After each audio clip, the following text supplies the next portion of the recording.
La Voz del Perú, soy el doctor Lemer Huerta. Encantadísimo de estar con ustedes como todos los sábados a esta hora. Gracias por su sintonía y muchísimas gracias por permitirme que los y las acompañe en estos mediodías de sábado. Los sábados son días sumamente ocupados en los que uno tiene que ponerse al día de muchísimas cosas a pesar de estar en pandemia y medio recluidos. Así es que les agradezco muchísimo en nombre de todo el equipo que hace posible este programa de salud para que ustedes estén bien informados. Gracias por su sintonía en este último sábado del mes de febrero del año 2021, el segundo año de la pandemia. Se acaba febrero, hoy día sábado, mañana 28 domingo y el lunes estamos ya en el tercer mes del año, el mes de marzo, un mes sumamente importante en la pandemia para el Perú. Fue un 6 de marzo, un día sábado como hoy. El próximo sábado vamos a hacer un programa especialmente por eso, porque se encontró el primer caso de coronavirus un 6 de marzo. Cayó viernes el año pasado. Y también marzo porque empezó el programa el programa nacional de emergencia por la pandemia también fue en marzo. Así, el estado de emergencia, ese es el nombre correcto. Así es que marzo es importante porque es realmente un año de que la pandemia llegó a nuestro país. Hoy día vamos a hablar de un tema, señora, que espero que le resulte útil en su vida diaria. Estoy seguro que sí. En la forma en que usted se conduce en su propia vida diaria, con la familia, con los amigos, en el trabajo al que usted acude, ya sea formal o informal, es decir, en la vida diaria. Tiene que ver con lo que se llama la ética. ¿Qué cosa es la ética? ¿Cómo se comporta una persona que tiene ética y cómo se comporta una persona que no tiene ética? Y todo esto obviamente a raíz de los últimos escándalos que ha vivido nuestro país, en el cual un grupo de personas se vacunó sin merecerlos, se puede decir, sin estar en los grupos de riesgo, simplemente por influencias de conocidos, etcétera. Y cómo los investigadores, la gente que trabajaba en este estudio, actuó de acuerdo a los expertos, precisamente sin ética. Tuvo una falta de ética enorme. Y nos va a ayudar a entender este problema de la ética una abogada. Ella es Sara Carracedo. Sara Carracedo y es abogada y es máster en bioética. También es docente de bioética y derecho en la Universidad Católica del Perú. Sara, muy buenos días. Gracias por estar en el programa. Bienvenida. Buenos días, doctor Huerta. Muchas gracias por la invitación. Encantado, Sara. Muchísimas gracias por estar con nosotros. A ver, no sé la verdad cómo empezar. Quizás lo que debemos empezar es hablar del comportamiento humano, cómo se comporta uno en la vida diaria, qué es lo que uno hace o no hace. Dentro de este, digamos, devenir, que es el comportarse en la vida diaria, defínenos qué cosa es ética y cómo se nota la ética y en qué ámbito se nota la ética. Bien, la ética está presente en absolutamente todos los aspectos de nuestra vida. De hecho, si de algo debemos saber todo en nuestra vida diaria, es cómo vivir y cómo vivir bien. Hacer lo correcto y no hacer lo incorrecto, ¿no? Qué está bien y qué está mal. Entonces, la ética es parte fundamental de nuestro ejercicio en lo personal, en lo profesional, en lo familiar, y ello nos ayuda no solamente a no hacer daño a otras personas, sino a vivir una vida mejor, a llegar a alcanzar, digamos, el florecimiento, como decía Aristóteles, personal, hasta que llegue finalmente nuestra muerte, ¿no? Entonces es esto, es tener una buena vida. Tener una buena vida, has dicho, sin hacer daño a otros. De florecimiento personal significa que si yo hago lo correcto me voy a sentir bien haciéndolo. Hacer bien, no lo que está mal. Hacer lo correcto, no lo incorrecto. Pero, ¿quién determina lo que es ético y lo que no es ético? Nosotros mismos, a través de la reflexión crítica de los hechos que vivimos, de nuestras experiencias personales, pero siempre guiándonos por, digamos, criterios objetivos. Uno de ellos, por ejemplo, es los derechos humanos, ¿no? O los derechos de los demás, las libertades de los demás. Nosotros cuando actuamos no podemos, digamos, afectar al otro. Siempre cuando ya estamos causando daño a otro, claramente ya no es un uso legítimo, un uso moral de nuestra libertad personal, de nuestros actos, ¿no? Entonces, es eso, es este constante desarrollo crítico, reflexión sobre lo que hacemos o no hacemos. Entiendo, pero si lo dejamos ahí como una reflexión constante de lo que es bueno y lo que es malo, podrían haber muchísimas variaciones en lo que alguien considera bueno y alguien considera malo, ¿verdad? Porque lo que para mí puede ser bueno, para el otro puede ser medianamente bueno y para el otro puede ser malo. Entonces, existen reglas escritas, por ejemplo, lo que en inglés se llama el compliance o lo que se llama el cumplimiento normativo, en la cual existen reglas escritas de cómo debemos comportarnos. ¿Cómo engarzas tú estos dos conceptos? El de ética, cómo debemos comportarnos, cómo lo sentimos, etcétera, con lo que es digamos, lo normativo, lo que está escrito en algún reglamento o en algún tipo de, digamos, documento para que se siga esas líneas con ética. ¿Te parece que regresamos después de la pausa para que me contestes a esa pregunta? No se vayan. Muchísimas gracias por estar con nosotros. Estos son los mediodías de Cuidando tu Salud a través de RPP Noticias, La Voz del Perú. Soy el doctor Elmer Huerta. Muchísimas gracias por permitirme que los y las acompañe en estos mediodías de sábado de pandemia. Si usted recién se une a nuestra transmisión, estamos conversando con Sara Carracedo. Ella es abogado, doctora en leyes, tiene también una maestría en bioética, es docente en bioética y derecho en la Pontificia Universidad Católica del Perú. Y estamos hablando sobre la ética, señora. Ella, Sara nos ha definido que la ética es hacer lo correcto, ¿verdad? No hacer lo incorrecto, sino hacer lo correcto, hacer el bien, no hacer el mal, no hacerle daños a otro en la vida diaria, buscando el florecimiento personal que me haga sentir bien, que yo soy ético, que yo actúo correctamente. La pregunta que yo le había dejado era, muy bien, perfecto. Los médicos, por ejemplo, tenemos un código decantiquísimo que se llama el juramento de Hipócrates y así las profesiones tienen, pero Sara, la pregunta era la siguiente. Si vamos con ese planteamiento que me parece maravilloso, existen tantos puntos de vista en la humanidad, las personas ven las cosas de manera tan diferente que uno podría decir, mira, ¿a ti te parece eso que está mal? Pero a mí me parece que está bien. Sí, y al otro le parece, sí, más o menos bien. Entonces, ahí es donde viene este concepto del compliance, me parece en inglés, o sea, del cumplimiento normativo, en el cual ya está escrito, está especificado cómo debe actuar un funcionario, cómo debe actuar una funcionaria, cómo debe actuar un abogado, un doctor, etcétera. Háblanos de esto, que es el cumplimiento normativo, cuán importante es para actuar con ética. A ver, el derecho recoge ciertas normas, pero no necesariamente coincide con las normas morales. Digamos, el derecho se rige por una suerte de ética de mínimos, en donde nos va a decir indispensable para ejercer nuestros derechos al máximo posible sin causar daños a terceros, ¿no? No mentir, no matar, no robar, digamos, cosas que puedan afectar bienes jurídicos de otras personas. Pero claro, eso es lo mínimo indispensable. Si yo quiero, digamos, donar la mitad de mi sueldo, ir todos los fines de semana a ayudar a personas de bajos recursos, eso serían cuestiones personales de excelencia, de virtud a nivel individual. Y dentro de este marco regulatorio que el derecho recoge, ¿no? Existen, por ejemplo, para los médicos ciertas normas que hay que cumplir, ¿no? Que es el marco según el cual se ejerce la profesión médica. Por ejemplo, buscar el beneficio del paciente, brindar tratamientos basados en evidencia y cuestiones de ese tipo. Y lo mismo, existe un marco regulatorio de ética en investigación para aquellos profesionales médicos que se dediquen a la investigación, ¿no? Muy bien, entonces eso se llama marco regulatorio, el cumplimiento normativo, las reglas escritas, en la cual un investigador, y hablando del lío que hemos tenido en el Perú, de este escándalo, precisamente tiene que cumplir ciertas normas regulatorias cuando hace investigación biomédica. Muy bien. Entonces, ¿en qué momento se juntan estas dos?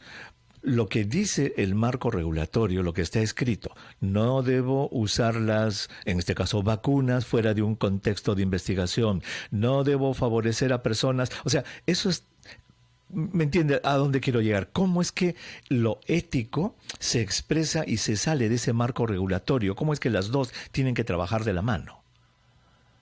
Creo que lo importantísimo acá es, digamos, promover y fomentar la integridad científica de estas personas que no solamente se van a dedicar a cumplir un reglamento de ensayos clínicos, una normativa sobre investigación, sino a la vez que hacen su labor como investigadores de manera seria, de manera responsable, de manera honesta, íntegra, ¿no? Y a esto, digamos, se le denomina integridad científica. Que aquellas personas que realizan investigación no solamente cumplan con las normas tal cual están, digamos, en los textos normativos, sino que a la vez tengan, digamos, interiorizadas todas estas virtudes que van a hacer que su trabajo como investigador realmente sea de manera ética. Entonces ahora te pregunto, esa integridad científica que llamas, esa integridad bioética, el ser ético, para un investigador en este caso, ¿se aprende? ¿Se enseña?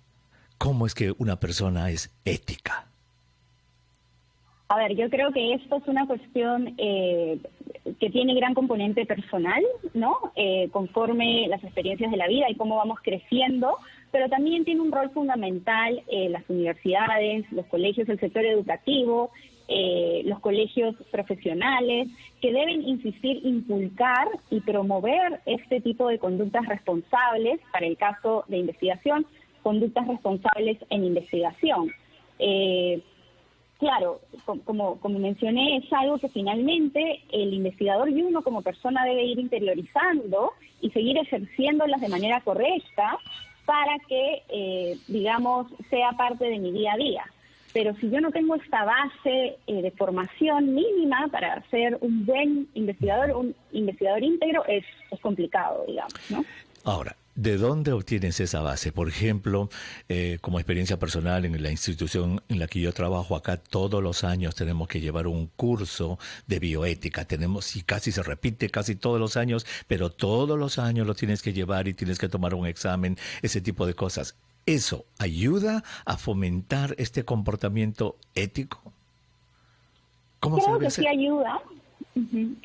Creo que sí ayuda, creo que es importante educar a los investigadores, a los profesionales de la salud en materia de ética y en específico de ética en investigación, que lleven cursos sobre protección de los participantes, sobre qué debo y qué no debo hacer cuando hago una investigación, ¿no? Como falsificar, fabricar, plagiar. Pero también es algo que está más allá, ¿no?, del ambiente profesional. Es algo que demuestra la calidad de personas que somos, que como dije, se aprende día a día, reflexionando críticamente sobre lo que me pasa, ¿no? Si alguien me ofreció una vacuna cuando recién está en investigación, fuera del marco de un ensayo clínico, deberían prenderse estas alertas que me dicen, parece que algo no está bien, ¿no? Entonces ahí es donde entra el aspecto cultural de un país, ¿cierto? Porque si en el país ese, digamos, el aceptar ese tipo de cosas, el saltearse la cola, el tener privilegios, es como la norma, entonces no te causa ninguna extrañeza, Sara. Sí, también, digamos, donde estamos puede influir, y de hecho influye en nuestro comportamiento diario, ¿no? Si vivimos en una sociedad donde nadie respeta las normas, nadie respeta al señor policía, nadie respeta el semáforo en rojo, es difícil, digamos, ejercer mis virtudes y ser más virtuoso, porque, digamos, la influencia del ambiente necesariamente puede perjudicar mi comportamiento. Por eso, y lo vuelvo a decir, es un ejercicio personal de virtudes y constante. De hecho, Aristóteles decía que las virtudes son como músculos. Mientras más ejerzamos, más se van a notar y más sí nos va a hacer vivir en esta vida, ¿no? Entonces, sí hay una influencia del exterior, pero debemos combatirla y debemos reconocer que está mal, y cuando vemos que algo está mal, debe haber este reproche social por parte de todos nosotros, para que no quede impune, para que no se vuelvan a repetir, ¿no? Exacto, porque eso lamentablemente se ve muchísimo en la vida diaria en muchos lugares. Sale, por ejemplo, un consultor hablando de un producto X y este consultor que es entrevistado y sale escribiendo lo que sea, él no revela que los fabricantes de ese producto X le están pagando a él. Entonces, ahí hay un Sí. conflicto de interés. ¿Dónde entra aquí esa palabra? Conflicto de interés en este ámbito que estamos hablando de ética y del cumplimiento normativo. Los conflictos de intereses, digamos, son cuando tengo yo algunos intereses, valga la redundancia, que en cierta forma pueden nublar o afectar la objetividad de mi juicio al momento de yo decir o hacer algo, ¿no? Entonces, siempre uno, cuando es un importante consultor que va a hablar sobre importantes productos, o cuando va a presidir una comisión en donde va a investigar tal o cual cosa, debería declarar esos conflictos de intereses a todos nosotros para saber qué tan imparcial es en su labor, pero a la vez debería reconocer que tal vez no es la persona idónea para dar esa declaración o para hacer esa tarea, claro, ¿no? y el no hacerlo entonces es algo no ético. Sí, de todas maneras, Muy porque es un conflicto de intereses que nubla. No estoy siendo Qué imparcial, no estoy siendo interesante. objetivo y estoy dando un mensaje incorrecto, ¿no? Muy bien.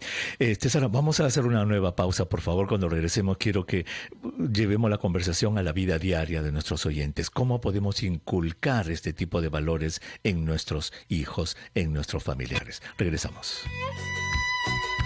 Dios días de Cuidando tu Salud a través de RPP Noticias, La Voz del Perú. Soy el doctor Elmer Huerta, agradeciéndoles muchísimo que me permitan que los y las acompañe en estas tardes de pandemia. Estamos ya en la tarde del sábado 27 de febrero. Si usted recién se une a nuestra transmisión, estamos conversando con una doctora en Derecho, la abogada Sara Carracedo. Ella también es máster en bioética, docente de la Pontificia Universidad Católica del Perú, sobre lo que es la ética, señora, lo ético. ¿Qué es lo ético? Y nos ha dicho cosas muy importantes. Lo ético es hacer lo correcto, no lo incorrecto. Hacer el bien, no lo que no está bien. No hacerle daño a los demás, buscando un florecimiento personal, un desarrollo personal. Ahora, ¿tienen que haber normas escritas? Sí, existen normas escritas, muchísimas, para muchas cosas. Que en el caso de ella, por ejemplo, que es bioeticista, todo lo que tiene que ver con estudios bioéticos en el campo de la medicina, de la investigación, todo eso está escrito, maravillosamente escrito. Las vacunas deben usarse así, no deben hacerse así. Todo está escrito. Los sujetos que van a participar en un estudio clínico tienen que ser así, así. No se les debe discriminar por raza, etcétera. Todo está escrito. Pero lo que nos ha dicho la doctora Carracedo es que por más que todo esté escrito y por más que todo esté regulado, al final lo que importa es la formación de esa persona.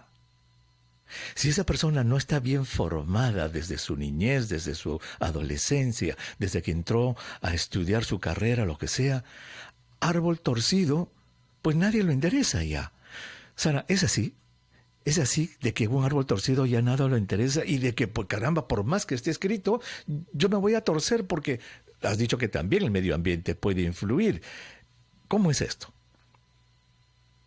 A ver, definitivamente una persona más virtuosa probablemente haya recibido una educación en virtudes desde muy chiquitos, ¿no? Por eso es tan importante enseñarles a nuestros hijos a actuar bien y a explicarles el por qué es necesario actuar bien, ¿no? El no mentir, el compartir con los demás, el no discriminar, de manera tal que podamos alcanzar el mayor ejercicio de todos nuestros derechos como personas individuales, pero también como colectividad. Y esto, conforme vamos creciendo, cuando recibimos educación escolar, educación universitaria y otros, digamos, ambientes de formación, es importante también que las instituciones redoblen esfuerzos para generar ambientes sólidos que formen profesionales, personas en general con virtudes, ¿no? Por eso es tan importante para el caso específico de médicos que luego harán tal vez investigación, que van a ver pacientes o que se van a dedicar a la gestión pública, que las universidades tengan un rol activo y inculquen virtudes, inculquen el que está bien, el que está mal, y sean esto, ¿no? Terminen siendo ambientes sólidos e íntegros. Entonces, una persona que haya venido de un hogar en el que de repente no le hablaron mucho de esto, no le inculcaron las virtudes que dice Sara, tiene la oportunidad, si se educa ya en una escuela, en una universidad, de que allí se la den. ¿No es cierto? Eso es lo que nos está diciendo. Al revés, una persona a quien sí le dieron este tipo de educación, de formación en su hogar, cuando llega a los estudios de enseñanza media, superior, etcétera, ahí simplemente refuerza y sigue desarrollando lo que ya trae de la cuna, como se dice. Entonces, ¿cómo interpretamos los actos de corrupción, los actos no éticos que vemos a diario en muchísimos lugares? ¿Cómo lo interpretamos? ¿Solamente como excepciones a la regla de ciertas personas? Y a eso iba cuando te pregunté en el segmento anterior, que una sociedad pueda estar completamente mal y permitir este tipo de cosas y hacerse a la vista gorda. Sí, claramente hechos de corrupción de diferentes formas que vemos todos los días en las noticias nos hacen ver que tal vez estamos o que estamos enfrentando una crisis moral generalizada, por decirlo así, ¿no? Pero volviendo a algo que dije al inicio, si bien estos ambientes y durante la formación podemos hacer que seamos más éticos, más virtuosos, esto es algo con lo que vivimos. Es decir, yo puedo saber de todo en la vida menos, pero no dejar de lado, digamos, de saber lo que está bien o lo que está mal. Entonces, todas las personas tenemos esta capacidad reflexiva de pensar qué está bien y qué está mal, y probablemente sea que actualmente nuestra política y nuestra sociedad está inundada por personas que más bien no ejercen las virtudes, no piensan en sus consecuencias cuando realizan ciertos actos, y lo que hay que hacer es renovar esta clase política, ¿no? Y apostar por personas que desde un inicio muestren esta calidad moral, ¿no? Esa es una solución, esa iba a ser mi pregunta, te adelantaste, porque lo que yo te iba a preguntar, Sara, precisamente es eso. Entonces, ¿cómo hacemos para solucionar esto? Tú nos dices, renovar la clase política, renovar la clase dirigencial, que es la que dirige. A nivel de nuestros oyentes, nos escuchan en todo el Perú y el mundo a través de RPP Noticias, papás, mamás, abuelitos, abuelitas, ¿qué es lo que puede hacerse en la casa para eso, Sara? Siempre enseñar a nuestros hijos, a los más chiquitos, a qué está bien, qué está mal, y explicar el por qué. Creo que el por qué estamos haciendo esto, por qué, y justificar lo que hacemos es una buena herramienta, porque no simplemente es decir, no, tienes que hacer esto porque lo tienes que hacer, porque yo te digo que lo hagas, apelando a autoridades, sino es esta oportunidad que debemos darle a todas las personas a que reflexionen, ¿no? Si tú vas a vacunarte fuera, digamos, del procedimiento normal, ¿por qué lo estás haciendo? ¿Crees que eso está bien? Piensa en las consecuencias, tú lo necesitas, tal vez hay personas que ahorita lo necesitan más que tú, y ir así, ir preguntándonos por qué es una buena herramienta para alcanzar finalmente, descubrir qué es lo que está bien y qué es lo que está mal, ¿no? Y quizás el ejemplo, ¿no? Muchos psicólogos infantiles, muchos hablan de el ejemplo.